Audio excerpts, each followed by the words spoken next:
Hi everyone, it's Barnaby for Spurs On. This is very, very difficult moment. It's obviously my match review after Tottenham lost 5-1 away to Newcastle in a game where we only needed a point to guarantee second place in the league. There is a lot of anger, frustration, disappointment inside me. I'm determined not to let my anger really flow out. But I haven't really had those feelings this season. I remember when we lost home to Leicester 1-0, I was angry after that because I felt like we played into their hands to some degree, and I felt like it was a pivotal moment of the season. But never before this season have I really looked at you guys after a match and felt like we haven't put it in. Now, can I say that I don't feel the players put it in today? It's really hard to say that, but there's definitely an element of that, or an element that of complacency. They felt it was going to be easy, and certainly it felt to me like an element of fear, particularly in the first half. Fear that if they played passes to split the lines or took a chance, then maybe it would count against them and they'd concede goals. But as it happened, instead of that, they just played sideways passes, backwards passes, and conceded goals anyway. So it just kind of shows to me, it's like, play the way you've been playing all season with no fear. Play with tempo, play with drive. There was none of that. And I know, the obvious is without Dembele, without Dele Alli, we're not the same team. Well, no, we're not. But these are still professional footballers and still a team who, man for man, you look at the two teams there today, we should be better than that opposition team. They're a team who've already been relegated. They're not full of confidence. They drew 0-0 with Aston Villa the other day. So that's the most disappointing thing for me, is that you look at those kind of results, you look at those games, and it's just not really happening. I think it's worth talking about team selection on a big game like this. We were all there last week against Southampton where we lost 2-1, and it's fair to say Ryan Mason got, his confidence just isn't there. He got a bit of a shooing from the crowd, groaning every time he misplaced a pass, and you could just see the confidence sapping out of him last week. So to start with him today, I mentioned it in my match review, and I mentioned Pochettino's loyalty. We started with him today, and he had to get the hook at half-time because he played so poorly. That, frankly, if you know his confidence isn't there, last game of the season when you need a result isn't the time to be loyal, to be quite frank. Very rarely do I go against Pochettino. Also, I'd be interested to know why Danny Rose was on the bench.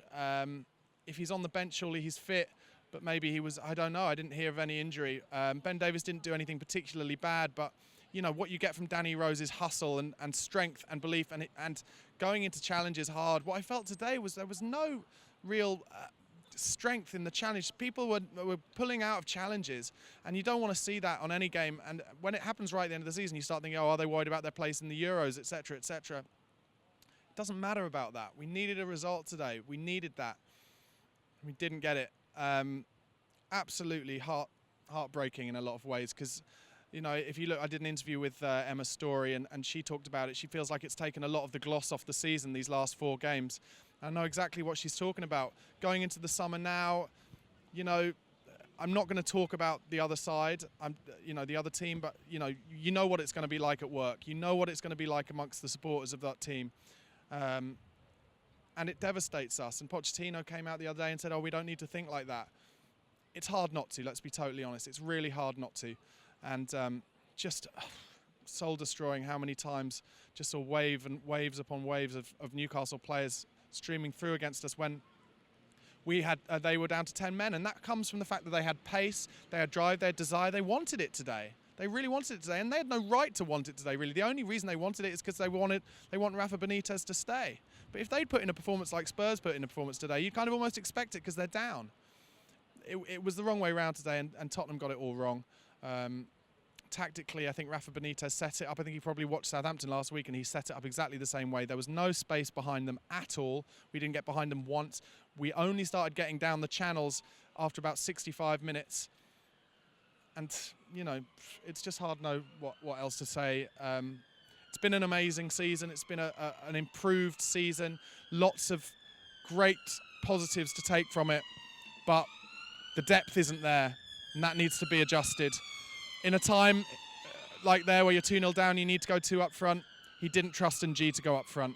He didn't trust a change in tactics. So I think we now really do desperately need to spend on a good striker, like a brilliant striker. Not just one who'll happily play second fiddle to Harry Kane, but one who thinks maybe potentially I could get that spot off him. I know that seems unlikely, but you need someone with that confidence to come in, and we need more depth in midfield as well. Anyway, guys, let us know what you thought of my match review in the comment section below. Don't forget to subscribe to the channel on YouTube and follow us on Twitter and Facebook, Spurred on TV. It's been a great season, but a devastating end. Come on, you Spurs.